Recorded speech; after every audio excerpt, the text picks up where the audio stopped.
राधे राधे महाराज जी। महाराज जी, अंतिम श्वास में भी परमात्मा जी याद रहें, उसका पुरुषार्थ क्या है? निरंतर अभ्यास करना। जो हम अभ्यास करते हैं ना, उसका परिणाम आखिरी बड़ा मंगलमय होता है। इसीलिए सातु दीर्घ काल निरंतर सत्कार सेवितो दृढ़ भूमि, पातंजलि जी ने कहा है कि जो नाम है, जो परमात्म चिंतन है, वो बहुत काल तक निरंतर आदर सहित अभ्यास करे तो हमारे मन में उसका स्वभाव बन जाता है। जो चीज हम बार बार अभ्यास करते हैं उसका स्वभाव बन जाता है। बार बार राम राम राम, राधा राधा राधा, कृष्ण कृष्ण कृष्ण, तो रस्सी आवत जात ही सिल पर होत निशान। ऐसे हमारे अंतःकरण में भगवान नाम का प्रभाव अंकित हो जाता है, तो अनजाने में भी नाम निकलने लगता है। हम जप नहीं रहे फिर भी निकलने लगता, क्योंकि अभ्यास हो गया ना उसका जपने का। तो ऐसे ही महादुख के समय, मृत्यु के समय भगवान की असीम कृपा और वो जो नाम जीवन भर जपा है वो स्फुरित हो जाता है। और जीवन भर प्रपंच बका है, प्रपंचे मेरे, तो मरते समय उसको वही याद आएगा, प्रपंच का फल, फिर दुर्गति प्राप्त होगी। तो जीवन भर जो भजन किया जाता है वो अंतिम समय के लिए किया जाता है, कि हमारा फाइनल अच्छा हो जाए। फाइनल तभी अच्छा होगा जब जीवन अच्छा रहा है।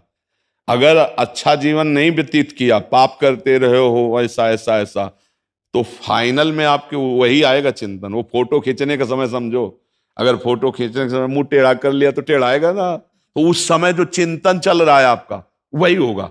जैसे फाइनल में हिरण का चिंतन किया महाराज भरत जी ने, इतने बड़े सर्वस्व त्यागी भजन करने वाले, चूक हो गई तो हिरण में ममता होने का अगला जन्म हिरण का।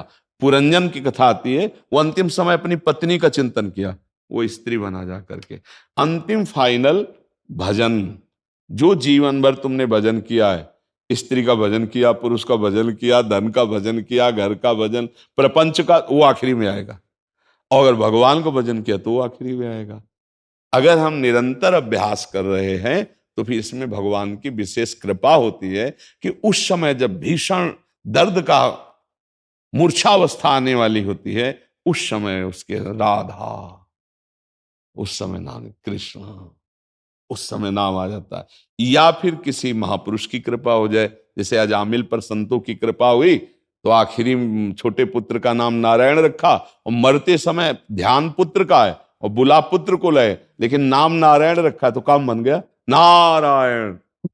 भगवान के पार्षद आ गए यमदूतों से बचाकर और भगवत प्राप्ति हो गई।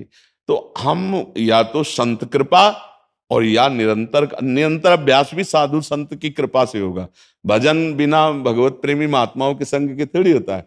शुरुआत भी उन्हीं से होती है, बचता भी भजन उन्हीं से, और पचता भी भजन उन्हीं से। सत्संग के बिना सिद्धि नहीं प्राप्त होती है, क्योंकि साधन में त्रुटियां होने लगेंगी तो अंधा बटे और पड़ा चबाए।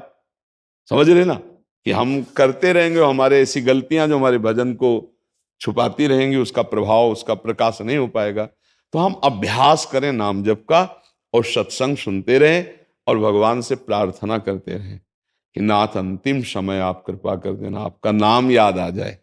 और कुछ नहीं मांगते, शायद आप हमें दर्शन का अधिकारी ना समझे, दर्शन ना दें, तो इतनी कृपा कर दे कि अंतिम समय हमारे मुख से राधा निकल जाए, कृष्ण निकल जाए, भगवान का नाम निकल जाए, बस फाइनल पक्का हो गया।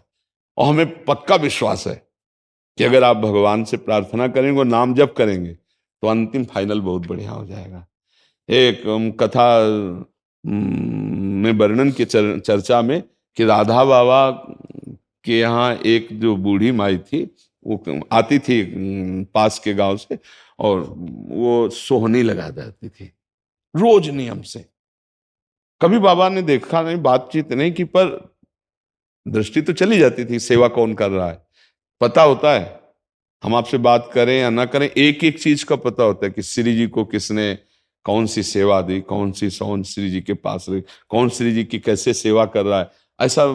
पर वो थोड़ी होता है, संसारिक आदमी थोड़ी थी व्यवहार, हाँ धन्यवाद, ये सब कुछ नहीं होता। देख के भी ऐसे। अब 2-3 दिन से वो माता जी नहीं आ रही थी सोनी लगाने। बाबा ने पूछा वो माई आती थी नहीं आ रही। बोले बाबा वो तो बहुत बीमार है, और सुन रहे हैं कि ऐसा लगता है वो चली जाएगी। हाँ चलो, मुझे ले चलो उसके यहाँ। बाबा कभी किसी के यहाँ ले जाते, देखो कृपा। गए, और वो वैसे ही मरणासन स्थिति में थी। ऐसे माथे पे हाथ रखा, कहा माई कुछ दिखाई दिया? हाँ, सामने प्रिया प्रीतम खड़े हैं और कह रहे हैं चलो। बोले ठीक है, चल दिए। शरीर छूटा, प्रिया प्रीतम को प्राप्त हुई। महात्मा की कृपा, भगवत कृपा, ये अंतिम सुधार कर देती है, अंतिम सुधार कर देती है। तो हमें लगता है यदि हम सत्संग सुने, नाम जप करें, भगवान से प्रार्थना करें, तो जरूर वो कृपा करेंगे और अंतिम समय हम उनका ध्यान करते हुए, उनका नाम लेते हुए शरीर छोड़ें तो निश्चित भगवत प्राप्ति हो जाएगी। पर वो समय हमारे हाथ में नहीं है, वो कभी भी आ सकता है, अचानक आ सकता है।